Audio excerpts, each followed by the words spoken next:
அல்லாஹ்வின் தூதர் நாயகம் ஸல்லல்லாஹு அலைஹி வஸல்லம் அவர்கள் காட்டி தந்த இஸ்லாமிய வாழ்க்கையை நமது வழிகாட்டியாக ஏற்றிருக்கிற நாம் மார்க்கத்தில் சொல்லப்பட்டிருக்கிற சட்டங்களின் அடிப்படையில் நம்முடைய வாழ்க்கையையும் நம்முடைய மக்களுடைய வாழ்க்கையையும் நாம் ஆக்கிக் கொள்கிற போது இன்மையிலேயும் மறுமையிலேயும் அல்லாஹ் நமக்கு நிம்மதியை அல்லாஹ் தருகிறார். இதற்கு நேர் மாறாய் மாற்றமாக நடந்து கொள்கிற போது, மனம்போன போக்கில் நடந்து கொள்கிற போது அல்லாஹ் இந்த உலகத்தினுடைய வாழ்க்கையையும் அல்லாஹ் நெருக்கடியாக்குகிறான். நாளை மறுமையினுடைய வாழ்க்கை அதைவிட மிக நெருக்கடியாக அமைந்துவிடும். இந்த உலகம், இந்த உலகத்தினுடைய இங்கே இருக்கிற சுகங்களை குறித்து பெருமானார் ஸல்லல்லாஹு அலைஹி வஸல்லம் பல்வேறு ஹதீஸ்களில் அதனுடைய எச்சரிக்கைகளை சொல்லித் தருகிறார்கள். குர்ஆனில் அல்லாஹ் அல் மால் வல் பனூன ஸீனத்துல் ஹயாத்தி துன்யா, நீங்கள் எதை பெரிதாக நினைக்கிறீர்களோ அந்த செல்வமும் சரி, எதற்காக வேண்டி ஓடிக்கொண்டிருக்கிறோமோ, எதை நோக்கி இந்த துன்யா வேகமாக போய் கொண்டிருக்கிறதோ அந்த பொருளாதாரங்கள் எல்லாமே, அதே போலவள் பனூன், நீங்கள் பெற்றெடுத்த உங்களுடைய மக்கள், உங்களுடைய சொத்தும் சுகமும், அதே போல நீங்கள் பெற்றெடுத்த உங்களுடைய மக்களும் ஸீனத்துல் ஹயாத்தி துன்யா, இந்த உலகத்தினுடைய ஒரு அலங்காரம். வல் பாக்கியாத்து ஸாலிஹாத், நீங்கள் செய்கிற நல்லமல்கள் தான் உங்களுடைய கபருக்கு நீங்கள் செய்கிற நல்லமல்கள், தொழுகிற இபாதத்துகள், நீங்கள் பேசுகிற வார்த்தைகள், நடந்து கொள்கிற வாழ்வியல் நடைமுறைகள், இது போன்ற நற்காரியங்கள் தான் கைருன் இன்த ரப்பிக ஸவாபா, அல்லாஹ்விடத்தில் நன்மையாக பதியப்படும். மக்கள் இருக்கிறார்கள் என்பதற்காக வேண்டியோ, சொத்து சுகத்திற்காக வேண்டியோ நாளை மறுமை நாளில் எந்த சிபாரிசும் கிடையாது. நாம் செய்கிற நல்லமல்கள், நேரம் வருகிற போது தொழுவதும், குடும்பத்திலே தீனுடைய சூழ்நிலைகளை உருவாக்குவதும், நல்ல வார்த்தைகளை பேசுவதும், நன்மையான காரியங்களில் கவனம் செலுத்துவதும், இதுதான் வல் பாக்கியாத்து ஸாலிஹாத், நல்ல அமல்கள். அதையும் அல்லாஹ் சொல்லித் தருகிற போது வல் பாக்கியாத்து ஸாலிஹாத் என்கிற வார்த்தைக்கு விரிவுரை தருகிற குர்ஆனுடைய விரிவுரையாளர்கள் நிரந்தரமாக செய்கிற நல்லமல்கள் என்று அதற்கு விளக்கம் தருகிறார்கள். எப்போதுமே கடைபிடிக்கிற இந்த நல்லமல்கள் என்பது கைருன் இன்த ரப்பிக ஸவாபா, உங்களுடைய ரப்பிடத்தில் அல்லாஹ் உயர்ந்த வெகுமதிகளை அல்லாஹ் வைத்திருக்கிறார். வ கைருன் அமலா, நீங்கள் செய்கிற எண்ணங்களிலேயே, நீங்கள் கொள்கிற எண்ணங்களில் அல்லாஹ்விடத்தில் உயர்ந்த நற்கூலியை பெற்றுத் தரும். இந்த வசனத்தினுடைய பல்வேறு விரிவுரைகள், வரலாற்று ஆசிரியர்கள் இந்த வசனத்தை பல பிரிவாக நமக்கு சொல்லித் தருகிறார்கள். ஒன்று சமூகம் சார்ந்த சில சிந்தனைகள், இன்னொன்று குடும்பம் சார்ந்த சில சிந்தனைகள். இஸ்லாமியரை பொறுத்தவரை இரண்டு விஷயத்திலேயும் கவனத்தோடு இருக்க வேண்டும். சமூகம் சார்ந்த விஷயங்களிலேயும் மிகுந்த கவனத்தோடு இருக்க வேண்டும். குடும்பம் சார்ந்த விஷயங்களிலேயும் மிகுந்த கவனத்தோடு இருக்க வேண்டும். இதை பார்க்கிற அதே நேரத்தில், குடும்பத்தை பார்க்கிற நேரத்தில் சமூகத்தை கண்டுகொள்ளாமல், எந்த அக்கறையும் இல்லாமல் இருப்பவர்களை பெருமானார் எச்சரிக்கை செய்கிறார்கள். அதே நேரத்தில் முழுக்க முழுக்க சமூகம் சார்ந்த சிந்தனைகளில் யார் ஆகிவிட்டு குடும்பத்தை கவனிக்காமல் இருக்கிறார்களோ அவர்களை குறித்து ஒரு ஹதீஸில் குர்ஆனுடைய விரிவுரையாளரான இமாம் குர்துபி ரஹிமஹுல்லாஹ் அழகான எச்சரிக்கை செய்கிறார்கள். இன்ன அஷத்தன் நாஸி அஸாபன் யௌமல் கியாமா, நாளை மறுமை நாளில் அல்லாஹ் சில பேரை கடுமையான வேதனைக்குள்ளாக்குவார். அந்த வேதனையை பார்த்து பிற ஜனங்கள் பயப்படுவார்கள். இவருக்கு இந்த வேதனையா என்று சொல்லி சில பேரை கண்டு சில சோன வாசிகள் பயப்படுவார்கள், அச்சப்படுவார்கள். பெருமானாரிடத்திலே சஹாபாக்கள் கேட்டார்கள், யா ரசூலல்லாஹ் மனில் கௌம், அந்த கூட்டம் யார் என்று சஹாபாக்கள் கேட்டார்கள். அப்போது பெருமானார் சொன்னார்கள், மன் ஜஹில அஹ்லஹு, தன்னுடைய குடும்பத்தை குறித்து யார் அக்கறை இல்லாமல் இருந்தார்களோ, தன்னுடைய குடும்பத்தை குறித்து யார் விவரம் இல்லாமல் இருந்தார்களோ அவர்கள் தான் நாளை மறுமை நாளில் கடினமான வேதனைக்கு ஆளாக்கப்படுவார்கள். இந்த ஹதீஸுக்கு விரிவுரையாளராக பல்வேறு குர்ஆன் ஹதீஸ்களுடைய ஆய்வாளர்கள் சொல்லித் தருகிற கருத்து, சமூக சிந்தனையோடு இருக்கிற அதே நேரத்தில் நம்முடைய குடும்ப விவகாரங்களில் மிகுந்த எச்சரிக்கையோடு கவனத்தோடு இருக்க வேண்டும். அதிலும் குறிப்பாக மக்களை வளர்த்தும் விஷயத்தில் நாம் மேற்கொள்கிற ஒவ்வொரு படித்தரமும் அல்லாஹ்விடத்திலே மிகுந்த கூலியாக மாறிவிடும். அல்லாஹ் குர்ஆனில், யா அய்யுஹல்லதீன ஆமனூ கூ அன்ஃபுஸக்கும் வ அஹ்லீக்கும் நாரா, முதலில் உங்களுடைய குடும்பங்களை நீங்கள் எச்சரிக்கை செய்யுங்கள். நரக நெருப்பை குறித்து குடும்பத்தாரிடம் முதலில் பேசுங்கள். நரகத்துடைய நெருப்பு எப்படிப்பட்டது தெரியுமா? அன்னாஸ் வல் ஹிஜாரா வகூது அன்னாஸ், அந்த நரகத்துடைய எரி நெருப்புகளாக இருப்பவைகள் மனிதர்களும் பாறைகளும் கற்களும் தான் நரகத்துடைய பெரிய எரிபொள்ளிகளாக இருக்கிறது என்பதை முதலில் குடும்பத்தாருக்கு எச்சரிக்கை செய்யுங்கள். குறிப்பாக நம்முடைய மக்களுடைய விஷயம், நாம் பெற்றெடுத்த மக்களுடைய விஷயம். பல்வேறு ஹதீஸ்களில், இன்னொரு ஹதீஸில் பெருமானார் ஸல்லல்லாஹு அலைஹி வஸல்லம் எச்சரிக்கையாக சொன்னார்கள், குல்லுக்கும் ராஇ வ குல்லுக்கும் மஸ்ஊலூன் அன் ரஇயத்திஹி, நீங்கள் பொறுப்புதாரிகள், உங்களுடைய பொறுப்பை குறித்து மறுமையில் விசாரிக்கப்படும். அந்த விசாரணையில் முதலிடத்தில் இருப்பது உங்களுடைய தனிப்பட்ட இபாதத்துகள், அதற்கு அடுத்து உங்களுடைய குடும்பம். மனைவி மக்களை குறித்து குடும்ப தலைவரிடம் விசாரிக்கப்படும்.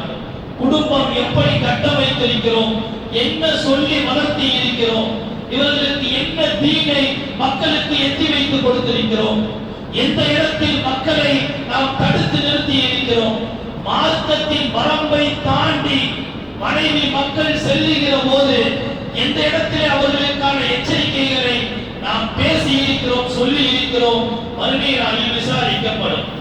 எல்லா தவறுகளையும் கண்டும் காணாமல் ஒரு குடும்ப தலைவர் அமர்வது என்பது அது அல்லாஹ்வுடைய பெரிய சாபம். குடும்ப தலைவர்கள் மிக மிக பக்குவமாக இருக்க வேண்டும். குடும்ப வளர்ப்பில், குறிப்பாக நம்முடைய மக்களுடைய விஷயத்தில், பல பேர் பொருளாதார விஷயத்தில் ஓரளவு மேலே வந்தாலும் குடும்ப ரீதியான பல மக்களுடைய பிரச்சனைகளில், பல பேருடைய குடும்பங்களில் இன்னமும் சுவற்றுக்கு மத்தியில் கண்ணீர் வடித்துக் கொண்டிருக்கிறார்கள். மக்களுடைய வாழ்வை நினைத்து எத்தனையோ பேர் துவாக்களில் அதிகமான துவா தன்னுடைய மக்களுக்காக வேண்டிய செய்கிறார்கள். செய்ய வேண்டிய நேரத்தில், சொல்ல வேண்டிய நேரத்தில் மக்களுக்கு தீனை எத்தி வைப்பது என்பது நாம் செய்கிற மிக உயர்ந்த இபாதத். இமாம் கஸாலி ரஹிமஹுல்லாஹுடைய அழகான அச்சுறுத்தலான வார்த்தை, நீ 1000 ரக்காத்தை தொழுவதை விட உன்னுடைய மகனோ மகளோ தவறு செய்கிற போது தடுத்து நிறுத்துகிற அந்த ஒரு நொடி, அந்த ஒரு வினாடி நீ 1000 ரக்காத்துகள் தொழுவதை விட மிக சிறப்பானது. மக்களுடைய தவற்றை தடுக்குகிற ஒரு பெரிய பணி என்பது நம்முடைய பல ஆண்டுகால இபாதத்துகளை விட மிக சிறந்தது என்று இமாம் கஸாலி ரஹிமஹுல்லாஹ் நமக்கு எச்சரிக்கை செய்கிறார்கள். குடும்ப ரீதியாக பல்வேறு வழிகாட்டுதல்களை பெருமானார் ஸல்லல்லாஹு அலைஹி வஸல்லம் வழங்கி இருக்கிறார்கள். அதிலும் குறிப்பாக குடும்ப விவகாரங்களில் பல்வேறு வகைகளில் மக்களை வளர்த்தும் விஷயத்தில் பெருமானார் ஸல்லல்லாஹு அலைஹி வஸல்லம் காட்டிய அக்கறை, அவர்கள் மக்களுக்கு காட்டிய அழகான தர்பியாக்கள் ஒவ்வொரு பெற்றோரும் தெரிந்து கொள்ள வேண்டும். காரணம், இன்றைக்கு காலங்கள் கெட்டு போயிருக்கிறது. எல்லா சைத்தானியத்தான எல்லா சிந்தனைகளும் நம்முடைய விரல் நொடிகளில் இன்றைக்கு சுற்றிக் கொண்டிருக்கிறது. மக்களை வார்த்து எடுப்பது என்பது இன்றைக்கு பெரியதோர் பிரச்சனையாக இன்றைக்கு பெற்றோர்களுக்கு வந்து நின்று கொண்டிருக்கிறது. மோசமான கலாச்சாரம். அதிலும் குறிப்பாக கடந்த கால நபிமார்களுடைய வரலாற்றை படிக்கிற போது என்னென்ன பாவங்களை சர்வசாதாரணமாக செய்தார்கள் என்று நாம் படித்து பிரமித்து போன அந்த பாவங்கள் எல்லாம் இன்றைக்கு சர்வசாதாரணமாக, சாதாரண மதுவில் இருந்து மாது வரைக்கும் எல்லா பாவங்களும் இன்றைக்கு கொட்டி கிடக்கிறது. தப்பித்து செல்வது என்பது இன்றைக்கு ஈமானிய போராட்டம். அதனால் தான் பெருமானார் ஸல்லல்லாஹு அலைஹி வஸல்லம் அழகான வாழ்வியலுடைய அழகான வழிகாட்டலை, உங்களுடைய மக்களுக்கு தக்வாவை கற்றுக் கொடுங்கள், இறை அச்சத்தை கற்றுக் கொடுங்கள். இறை அச்சம் எல்லா பாவத்திலிருந்தும் தடுத்துவிடும். இறை அச்சம் ஒன்று நம்முடைய மக்களுக்கு நாம் எத்தி வைத்து விட்டால் துன்யாவின் எந்த கோடிக்கு சென்றாலும் சரி அவர்கள் தவறு செய்ய மாட்டார்கள். இறை அச்சம், அல்லாஹ் நம்மை பார்த்து கொண்டிருக்கிறார். இறையச்சத்தினுடைய முதல் படிக்கட்டு அல்லாஹ் நம்மை பார்த்து கொண்டிருக்கிறார் என்கிற இந்த படித்தரத்தை நம்முடைய மக்களுக்கு கொண்டு வந்து அந்த இடத்தில் நாம் நிறுத்திவிட்டால், மக்களை எவ்வளவு பெரிய ஃப்ரெண்ட்ஷிப்பாக இருந்தாலும், எவ்வளவு நெருக்கமான நண்பர்களாக இருந்தாலும் மக்களை ஒன்றும் செய்ய முடியாது. அதனால்தான் பெருமானார் ஸல்லல்லாஹு அலைஹி வஸல்லம் திருமணம் முடித்து வைக்கிற போது நிறைய துவாக்கள் உண்டு. கணவனுக்கான உரிமைகள், மனைவிக்கான உரிமைகள், பிறக்கிற குழந்தையை பார்க்க வேண்டிய கடமைகள், இதையெல்லாம் எதையுமே சொல்லாத பெருமானார் எத்தனையோ திருமணங்களை முடித்து வைத்த பெருமானார் ஒரே ஒரு விஷயத்தை மட்டும் சொன்னார்கள். அந்த ஒரு விஷயம் இறையச்சம்.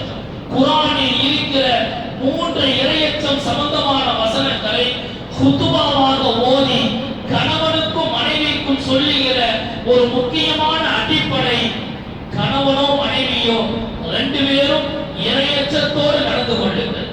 யா அய்யுஹல்லதீன ஆமனூ இத்தகுல்லாஹ் ஹக்க துகாதி வலா தமூதுன்ன இல்லா வ அன்தும் முஸ்லிமூன்.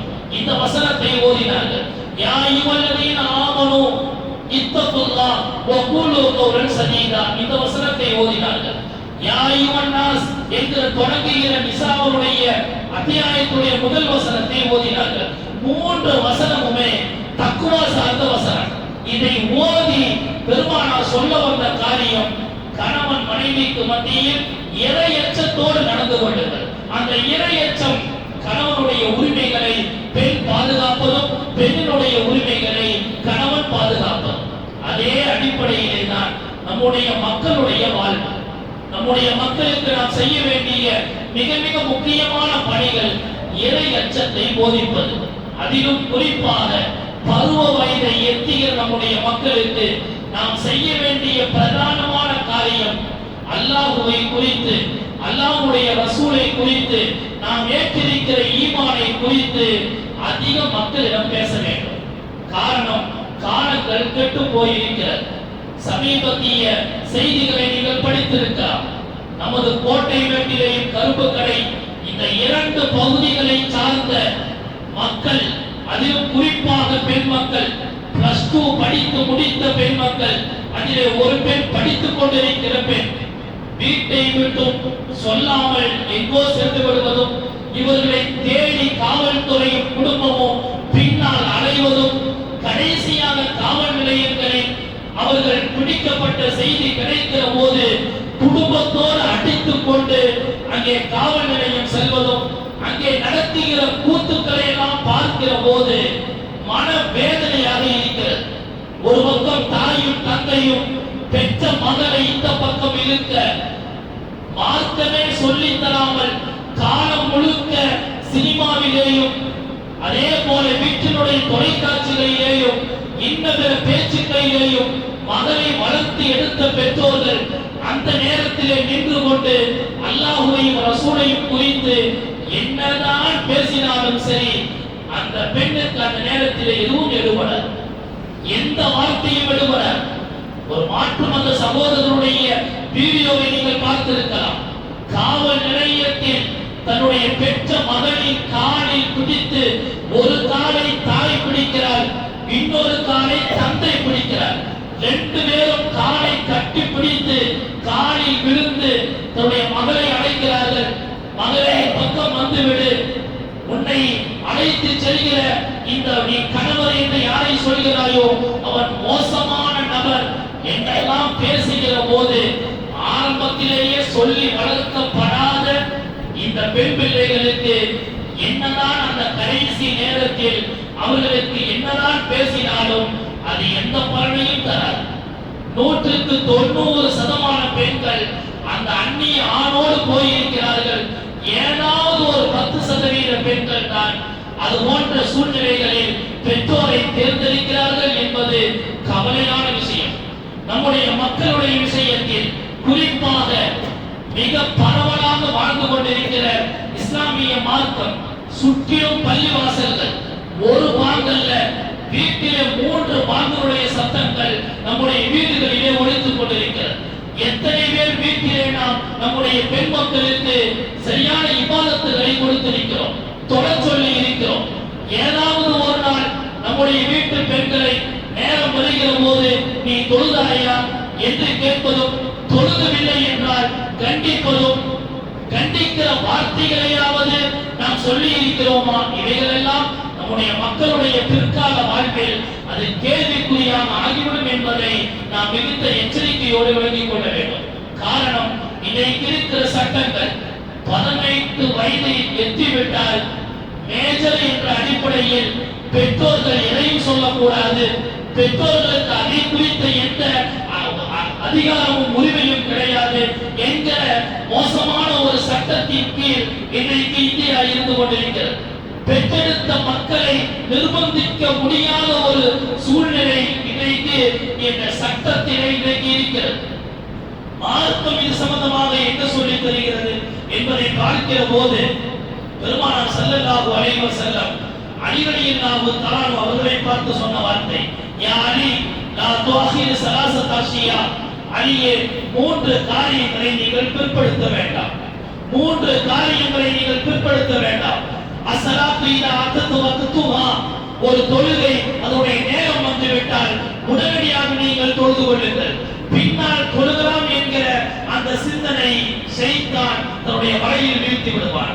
இரண்டாவது சொன்னார்கள், அல் ஜனாஸத்து இதா ஹதரத் ஃபில் மஸ்ஜிதி, ஒரு பள்ளியிலே ஒரு ஜனாஸா ஆஜராகிவிட்டால் உடனடியாக ஜனாஸாவை தொலை வைத்து அடக்கம் செய்வதில் நீங்கள் தீவிரப்படுத்துங்கள், ஜனாஸாவை காக்க வைக்க வேண்டாம். மூன்றாவதாக சொன்னார்கள், ஒரு பெண்மணி வயதிற்கு வந்துவிட்டால் சீக்கிரமாக திருமணம் முடித்து வையுங்கள். பெருமானாருடைய வார்த்தை தான் நமக்கான வழிகாட்டல். என்னதான் சட்டங்கள் ஒரு பக்கம் பேசினாலும் பெருமானாருடைய ஒவ்வொரு வாக்கும் நம் உயிருக்கும் மேலாக நாம் மதிக்கிற வழிகாட்டுதல். பெருமானாருடைய அழகான வார்த்தை, பெண்களை பொறுத்தவரை பருவ வயதை எட்டிவிட்டால், ஒரு குறிப்பிட்ட பருவம் வந்துவிட்டால் உடனடியாக அந்த பெண்களை திருமணம் முடித்து வையுங்கள். அன்னை ஆயிஷா அம்மையார் சொல்கிற பல்வேறு வழிகாட்டுதல்களில் ஒன்று, பெண்கள் நாங்கள் படிக்க செல்வோம். இந்த ஹதீஸ்களை எல்லாம் நாம் சொன்னால் நம்மை நோக்கி பிற்போக்குவாதிகள் என்று சொல்வார்கள், உலகத்துடைய யதார்த்தம் புரியாமல் பேசுகிறார்கள் என்று விமர்சனம் செய்வார்கள்.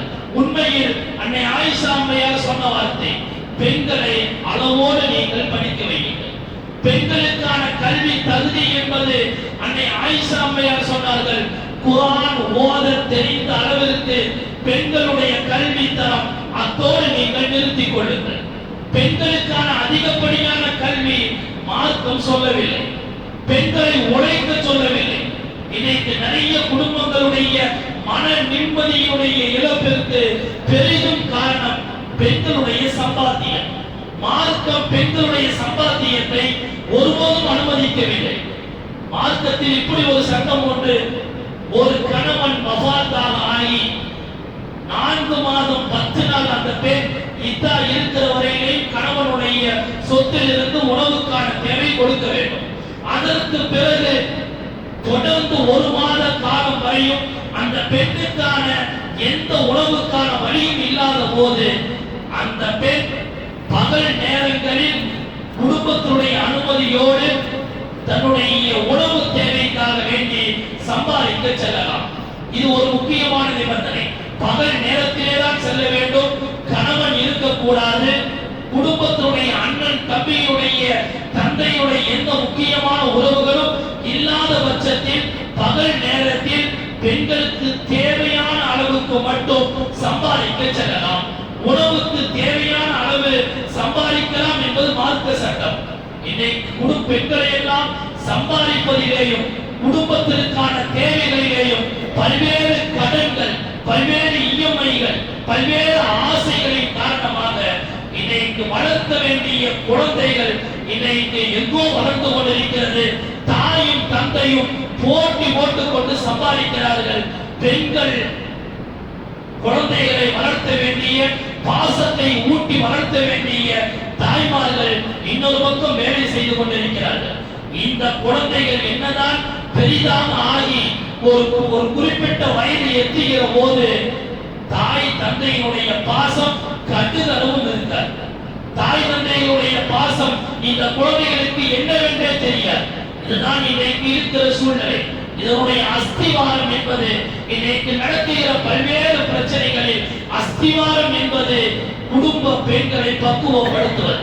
அந்த பக்குவப்படுத்துவதின் வழியாக நம்முடைய மார்க்கம் அழகான வழிகாட்டலை வழங்கி இருக்கிறது. பெண்கள் வீட்டுக்குள்ளே இருக்க வேண்டும், ஆண்கள் சம்பாதிக்க வேண்டும். குடும்பத்தை, குழந்தைகளை பராமரிக்கிற பொறுப்பு முழுக்க முழுக்க பெண்களை சார்ந்தது. பெருமானார் ஸல்லல்லாஹு அலைஹி வஸல்லம் அலி ரலியல்லாஹு தஆலா அவர்களுக்கு திருமணம் முடித்து முதல் நாள் மக்ரிப் நேரத்திலே பெருமானார் வீட்டுக்கு வந்தார்கள். அலி ரலியல்லாஹு தஆலா கேட்டார்கள், மருமகன் கேட்கிறார், என்னுடைய கடமை என்ன, உங்களுடைய மகள் ஃபாத்திமா அவர்களுக்கு உண்டான கடமை என்ன?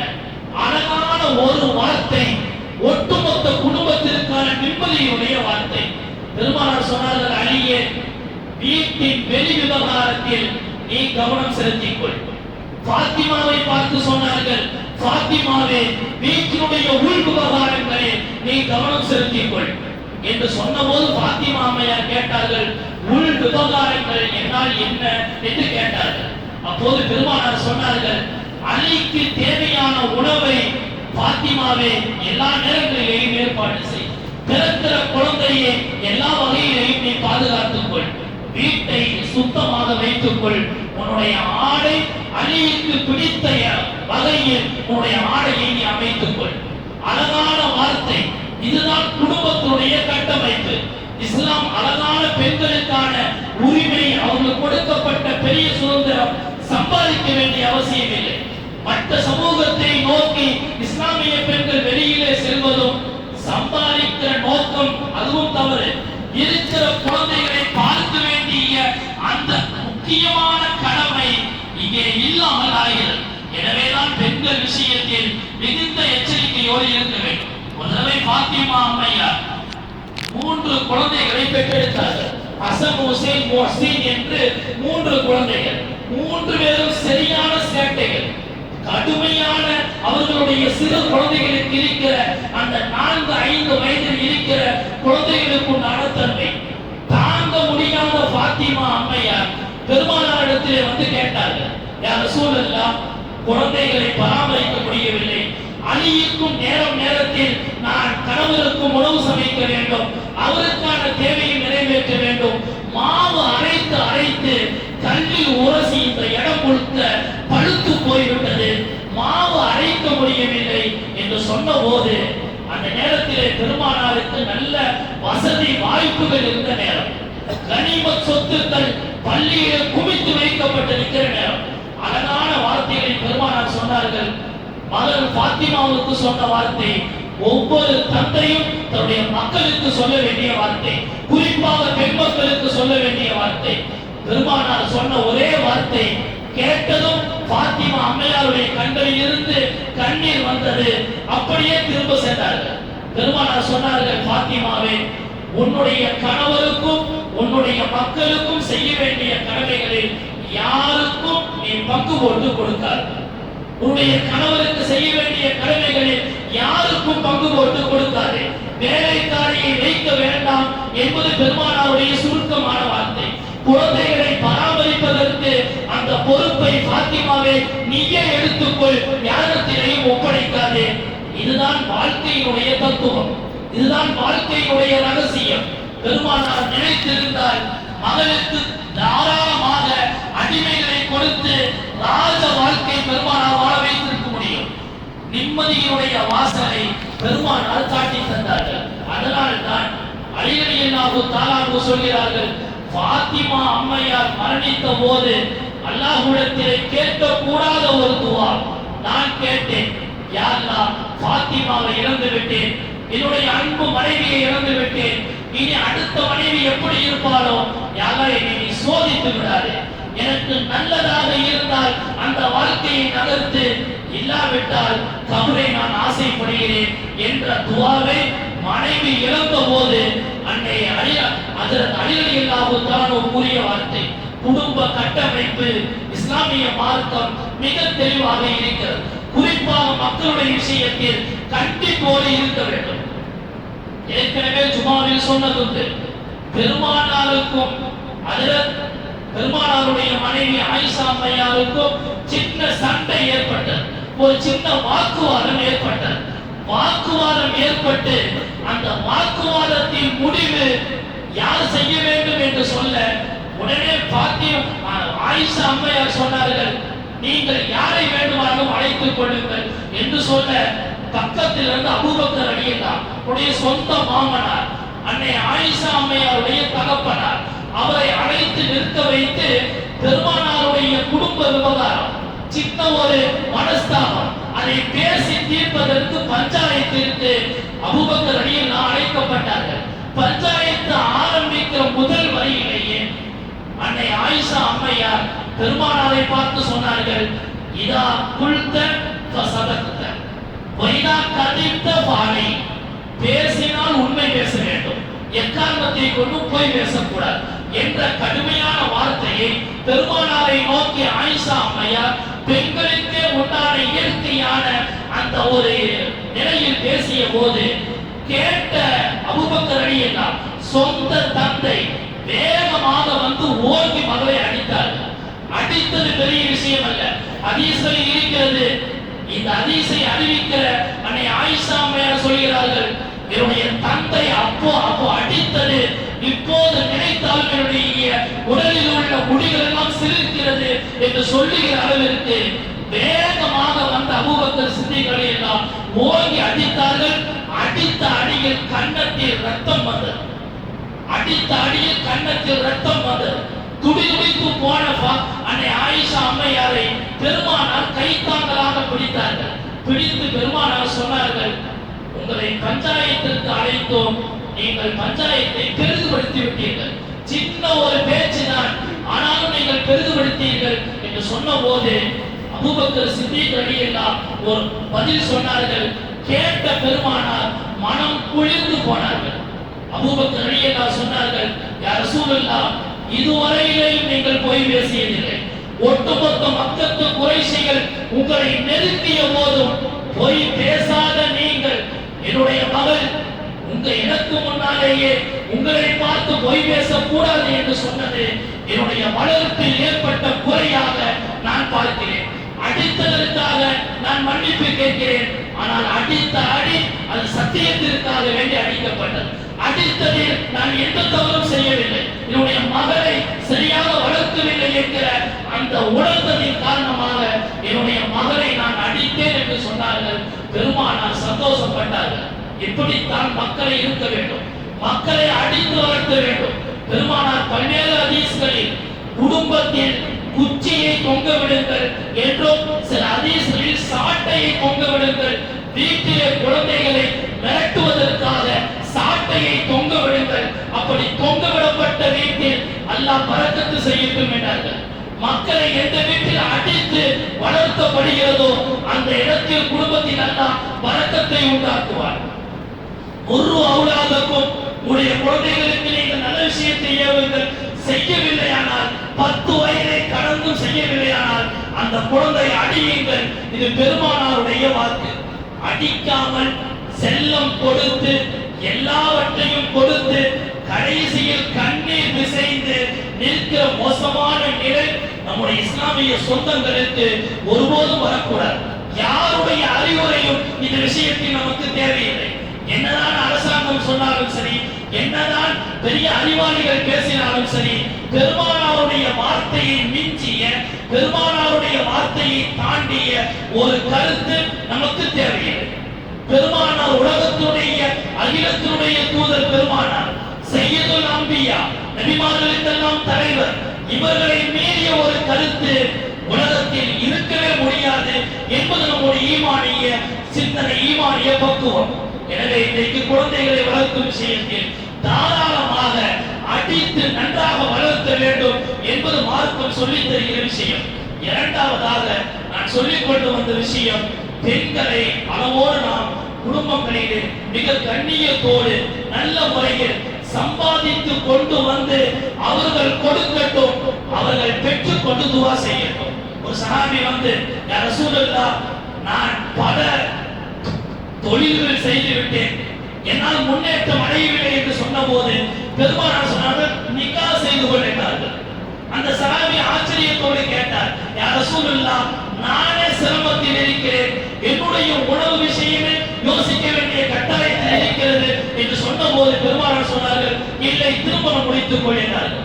குர்ஆனிலேயே அல்லாஹ் அப்படித்தான் சொல்லித் தருகிறார், நீங்கள் திருமணம் முடியுங்கள், அல்லாஹ் உங்களை செல்வந்தராக ஆக்குவார். வான்கியுமா தாவலக்கும் மினன் நிசாஇ என்கிற அந்த வசனத்துடைய தொடரில் அல்லாஹ் திருமணம் முடியுங்கள், அல்லாஹ் உங்களுக்கு பரக்கத்து செய்வான். அந்த ஹதீஸ் ஆயத்துக்கெல்லாம் என்ன விளக்கம்? நாம் சம்பாதிக்க செல்வோம், வீட்டிலே இருக்கிற பெண்கள் முசல்லாவை விரித்து, யா அல்லாஹ், என்னுடைய கணவருக்கு நீ பரக்கத்து செய் என்கிற இஹ்லாஸான துஆ நம்முடைய வாழ்வில் அல்லாஹ் பெரும் பரக்கத்தை செய்வார். சம்பாதித்தவர்கள், பல நல்ல முறையில் வாழ்ந்தவர்கள் எல்லோரையும் நீங்கள் எடுத்து பாருங்கள், எந்த மனைவியும் சம்பாதித்து அந்த குடும்பம் செழிப்படையாது. மனைவியுடைய சம்பாத்தியத்தில் அல்லாஹ் பெண்களை கஷ்டப்படுத்த மாட்டான். இஸ்லாமிய மார்க்கத்துடைய அடிப்படை அதுதான். உடல்நிலை சரியில்லையா, மாதவிடாய் ஏற்பட்டதா, நீ தொழுக வேண்டாம், நோன்பு வைக்க வேண்டாம், உன்னுடைய உடலுடைய கஷ்டம் அல்லாஹ்வுக்கு தெரியும். அப்படிப்பட்ட தொழுகையே வேண்டாம் என்று சொல்லப்பட்ட மார்க்க சட்டம், நோன்பு வைக்க வேண்டாம் என்று சொல்லப்பட்ட மார்க்க சட்டம், அந்த நேரத்திலேயும் பெண்களை கஷ்டப்பட்டு குழந்தைகளை ஒரு பக்கம் அனுப்பிவிட்டு பெண்கள் கஷ்டப்பட்டு சம்பாதிக்க செல்வது என்பது, தொழுகை கூட வேண்டாம் என்று சொல்லப்பட்ட நேரத்தில் பெண்களை அனுப்புவது என்பது ஆண்களாகிய நாம் யோசிக்க வேண்டிய கட்டாயத்திலே இருக்கிறோம். நல்ல முறையில் சம்பாதித்து பெருமானார் ஸல்லல்லாஹு அலைஹி வஸல்லம் மனைவிமார்களை எல்லாம் அழைத்து கைபரிலே கிடைத்த அந்த கனிமத் பொருட்களை பிரித்து கொடுத்தார்கள். பிரித்து கொடுத்த போது 3 தடவை அந்த சொத்து பிரித்து கொடுக்கப்பட்டது. 4வது தடவை அந்த சொத்து பிரித்து கொடுக்கப்பட்ட போது மடியில் வாங்கிக் கொண்டிருந்த ஆயிஷா அம்மையார் சொன்னார்கள், யா ரசூலுல்லாஹ், எங்களுக்கு போதும் என்றார்கள். இனி யாருக்காவது கொடுங்கள், எங்களுக்கு நிறைய செல்வங்களையும் நிறைய உணவுப் பொருட்களையும் நிறைய தந்து விட்டீர்கள், யா ரசூலுல்லாஹ், எனக்கு மடி நிறைந்து விட்டது, போதும் என்று சொன்னபோது உடனடியாக கையேந்திய பெருமானார், யா அல்லாஹ், போதும் என்று சொல்லுகிற மனைவியை எனக்கு தந்தாயே, அதற்காக நான் நன்றி செலுத்துகிறேன் என்று பெருமானார் அல்லாஹ்வுக்கு சுக்ர் செய்தார்கள், நன்றி செலுத்தினார்கள். மனைவிமார்களுக்கு கொடுக்க வேண்டும், சம்பாதிப்பதில் கொடுக்க வேண்டும், அவர்கள் காசுகளை வாங்க வேண்டும், அதிலேதான் அவர்களுக்கான சந்தோஷம் இருக்கிறது. அந்நியவரிடத்திலே காசு பணத்தை வாங்கி குடும்பத்தை நடத்தினால் அந்த குடும்பம் நிம்மதியை இழந்துவிடும். பெருமானார் ஸல்லல்லாஹு அலைஹி வஸல்லம் அழகான வழிகாட்டுதலை நமக்கு வழங்கி இருக்கிறார்கள். எனவே குடும்ப விவகாரங்களில் மிகுந்த கவனத்தோடு இருக்க வேண்டும். பெண்களை வீட்டுக்குள்ளே வைத்து அவர்களுக்கு தேவையான காரியங்களை நிறைவேற்றுகிற போது நம்முடைய வாரிசுகளான நம்முடைய குழந்தைகளை அவர்கள் சிறப்பாக வளர்த்துவார்கள். பெருமானாருடைய ஆழமான வார்த்தை, இந்த வார்த்தையுடைய அந்தரங்கத்தை, வார்த்தையுடைய உள்ளார்ந்த ரகசியத்தை நாம் கவனத்தோடு உள்வாங்கிக் கொள்ள வேண்டும். நமக்காக நாம் கையேந்துவதை விட நமக்காக ஒரு ஜீவன் வீட்டுக்குள்ளே இருந்து கையேந்தினால் அல்லாஹ் நம்முடைய துஆவை ஏற்றுக்கொள்கிறானோ இல்லையோ, பெண்களுடைய தாய்மார்களுடைய துஆ கண்டிப்பாக அல்லாஹ்விடத்திலே அது ஏற்றுக்கொள்ளப்படும் என்கிற நல்ல சிந்தனைகளை நாம் உருவாக்கிக் கொள்ள வேண்டும். இன்னொரு செய்தி, நாம் சம்பாதிக்க வேண்டும், நாம் நல்ல முறையில் உழைக்க வேண்டும். நம்முடைய உழைப்பு 1% கூட பின்வாங்கிவிடக் கூடாது. கவனத்தோடு இருந்து நம்முடைய மக்களையும் மனைவிமார்களையும் கண்ணியத்தோடு நடத்த வேண்டும். அப்படி நடத்தினால்தான் அவன் உண்மையான முஸ்லிம். அப்படி நடத்தினால்தான் அல்லாஹ் ரசூலுடைய பொருத்தம் பெற்றவன்.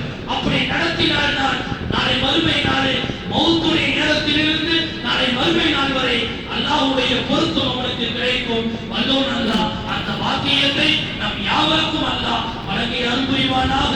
குறிப்பாக நம்முடைய மனைவிமார்களை மிக வீட்டிலே வைத்து சந்தோஷத்தோடு அவர்களை அழகு பார்த்து அவர்களுக்கு தேவையான கண்ணியமான வாழ்வை அவர்களுக்கு கொடுத்து சந்தோஷப்படிய நல்ல சூழலை அல்லாஹ் உருவாக்கி அருள் புரிவானாக.